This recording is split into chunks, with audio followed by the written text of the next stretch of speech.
Hey, it's Nicole from nikolebeautyco. I can't wait to talk about these beauties, my new acquisition from Sephora.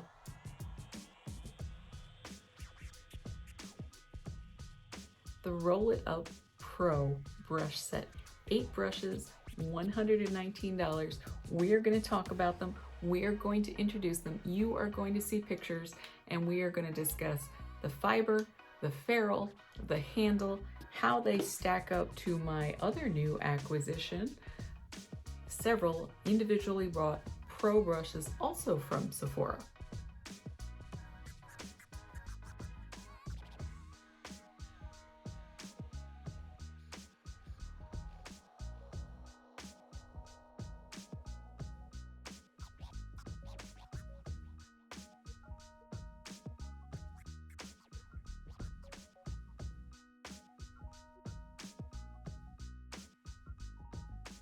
This is the Sephora Pro Roll It Up set, which retails for $119.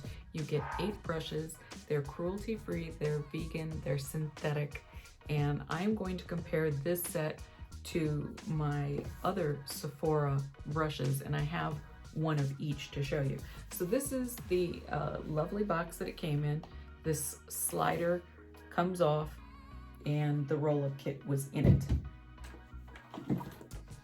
Now this is the case that it came in, and I think it's a really lovely case that I will never ever use. So if you guys want a case, if this speaks to you, follow the rules below because I'm going to give it away. It's just nothing I will ever use. It is fake leather, it's embossed leather, and you can actually unzip a single pocket. It snaps and take it with you, which I guess is okay. What I don't care for in this particular case, you would have to put a lot of brushes next to each other so the bristles could get damaged. But you basically take this case, snap down all the parts, and then the case kind of has like a little belt that you would tie and secure. So if you want the case, just follow the rules below because I'm giving this away. It is nothing that I'll use, but it is brand new. However, I've handled it obviously because I took it out to get the brushes. So it's been touched, it's not been used. Okay, so let's dive into the brushes. They look very similar to the Sephora regular Pro brushes. This is the Pro Complexion Fan. This is number 54. The ferrule is a gorgeous gold rose color, and the handle is the regular wood that's been dipped 9 times in lacquer. It says Sephora on the front. It has what it is, and the ferrule itself has a permanent Sephora flame logo and the number, and those are etched onto the ferrule itself. I think this one is very nice. I'm definitely going to get use out of it. I like it. And as I mentioned, this is the Complexion Fan. So you could use this for shimmer, you could use this for powder, you could probably use it for blush, you could do a bunch of things with it. Okay, so the next brush up is going to be our Pro Foundation, which is a very large foundation brush. This is number 47. And I have a foundation brush, but the head of the brush is not quite as large as this. Hopefully you can see that the edge is tapered. It has a very nice rounded taper. It's very soft. The ferrule, again, has the logo and the number of the brush on it. Next, let's dive into the Pro Brow Brush. This is number 20. You can see it has very stiff, very fine angle on one end. This is the only brush that came with a hard plastic protector, and it has a spoolie brush on the other. Now, I have a lot of brow brushes because my brows are naturally pretty much non-existent and always have been. I just recently got a new Anastasia of Beverly Hills brow brush. This one I don't like as well, and for entirely superficial reasons. I do not like that the ferrule is not rounded at the end, that the ferrule just ends, and so it does have a sharp end to it. I don't think it's anything that you could easily hurt yourself on. It's just not as nice of a feature. The other thing I don't really care for, and again, this is totally superficial, this is just my opinion, I feel like I like my brow brush to be thinner in terms of the diameter of the handle. This is not that thin. I don't like it as well. I know I'm going to end up losing this plastic part, but that's fine. It is what it is. Okay, so our next brush up, I don't have a brush like this. I'm pretty excited. This is a Pro tapered liner. This is ultra fine. This is number 33. This is going to get lots and lots and lots and lots of use because I do not have anything that's quite as fine or as tapered as this. This is going to be fantastic. Now, I personally have never actually used a liquid gel eyeliner before, but now that I have this, I'm going to pick some up and see how I do with it. Our next brush is number 19, the Pro Tapered Crease. And this brush was actually used on the eye look that I am modeling today. Now, I did not love this brush. The other brushes, I feel confident I'm going to enjoy.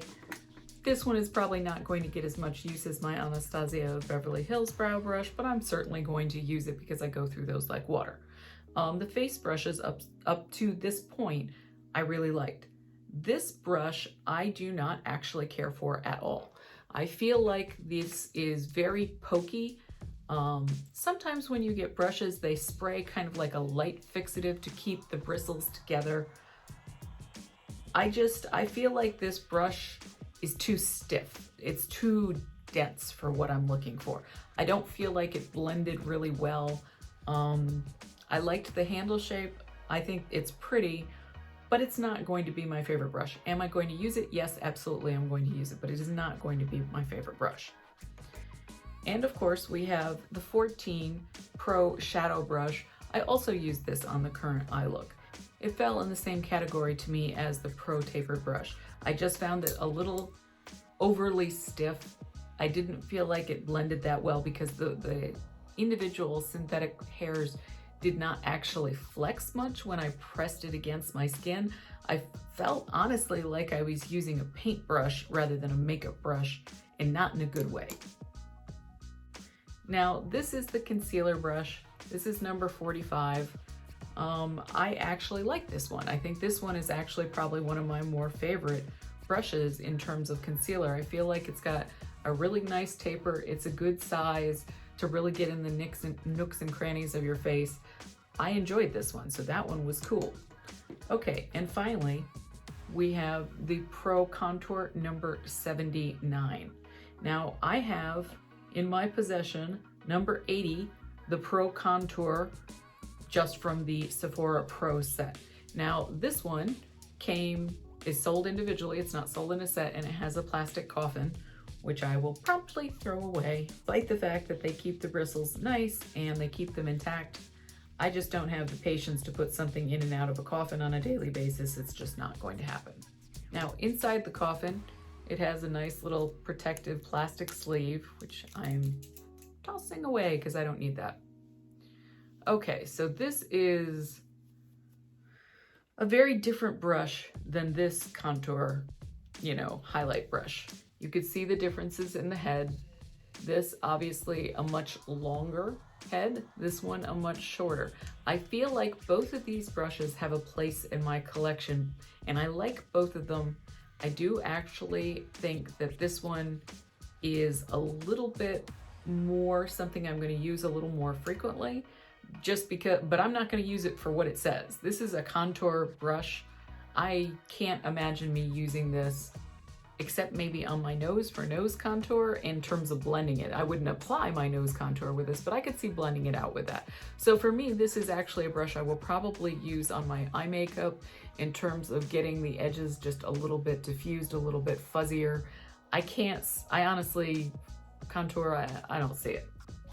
This guy, on the other hand, I could totally see doing some contour with this. And I feel like in terms of the bristles, this one is much stiffer, meaning it's much more dense, not that the bristles are not flexible. This one is significantly softer. Now this one obviously has a teardrop shape.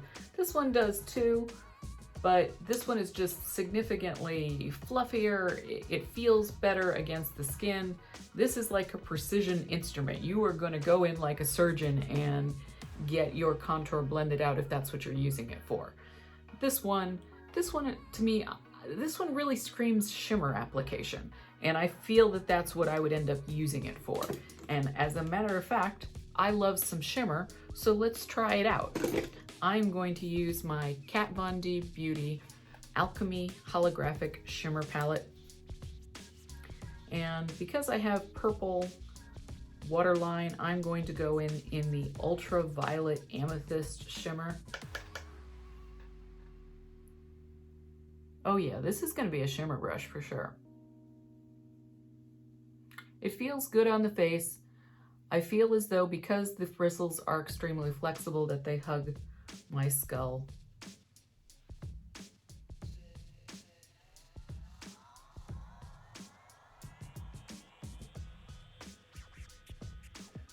I love shimmer. Where has shimmer been all my life? I swear I started using shimmer like no sooner than August 2019, and it's December. And I'm like, what have I been doing with myself? I've been hiding under a rock because shimmer, OMG. You know, I'm not even sure I can honestly say that when I would look at pictures, I knew that what I was looking at was shimmer. I saw that there was a reflection, but I kind of took it to be like a makeup or a Photoshop effect. I'm not even sure I knew that it was like legit makeup.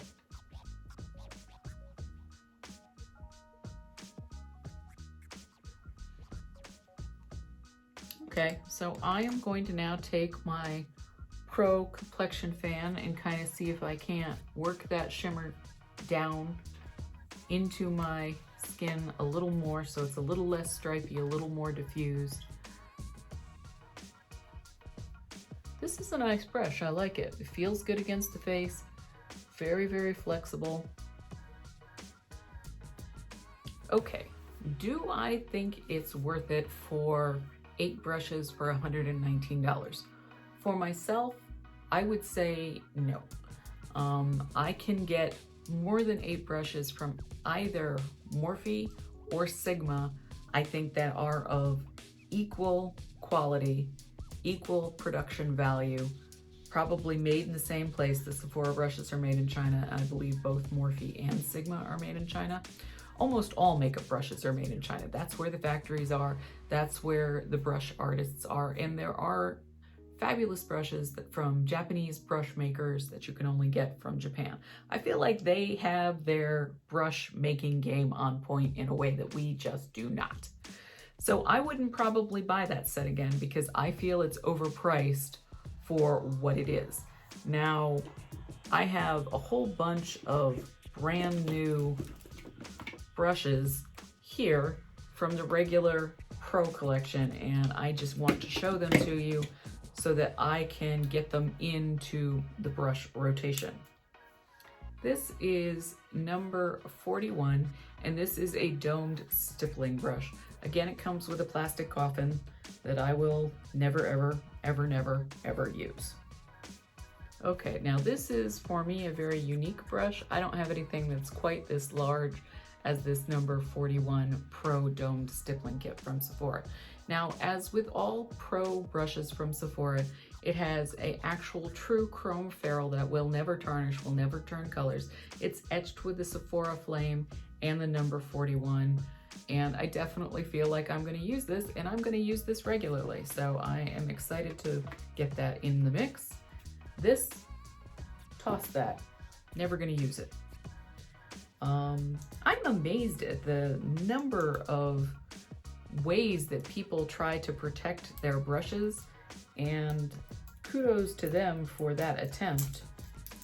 I tend to use a different method, which I'm about to show you. It's an organizer. I put the brushes in here. The brushes don't get damaged. I'm not terribly worried about dust. But if you were worried about dust, they have similar kind of containers. They remind me a little bit of like a fish and tackle, and you can just use that and it's dust free. This is number 63, the liquid foundation brush. Again, it comes with a coffin. We cast it aside, we're not going to use that. Okay, so this is interesting. I don't know how well this is going to show on camera. This is actually has a concave surface, meaning that it dips in, and it is going to definitely deliver an interesting dispersion of liquid foundation based on the shape. Now, the one thing I do notice right away, which I'm not super pleased about, there is a little bit, and again, I don't know if it'll show, of fiber damage right out of the gate. There's a couple fibers that are not properly laid in, and they're already splaying out. It isn't from static, so that's a bummer. Nonetheless, we're gonna try it. I don't know if I'll like it. Number 39, the Pro Grooming Brow. Again, it has a coffin.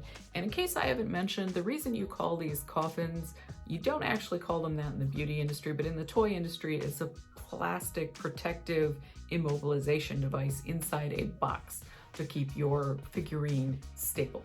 So again, never gonna use that. Now this is one big bad brush. I really like it. This is different than anything I have, and I'm definitely going to use it differently because this is going to go this way and like cover my whole brow.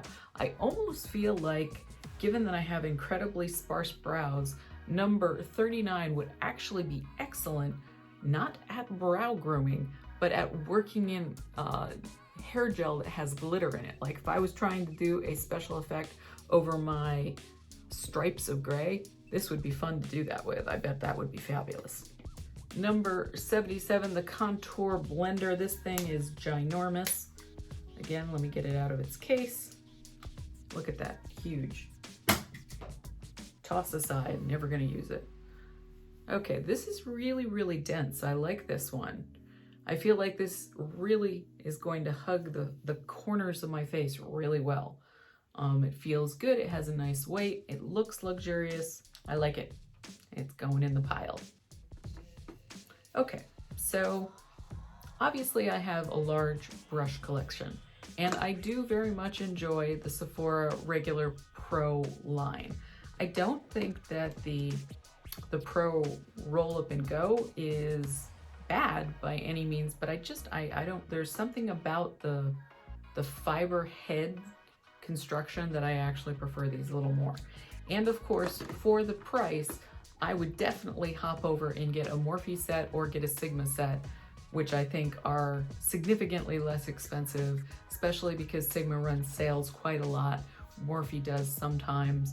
I just feel like per brush, it's terrible. It's kind of like I am using these Tarte Mary Metal brushes, which I feel were pretty much a cash grab. I think these are not very high quality, which doesn't mean that I'm going to throw them out. I'm going to use them so that I only have to clean my brushes once a week. And I have, you know, so many brushes that I can do that where I'm not using the same brush over and over.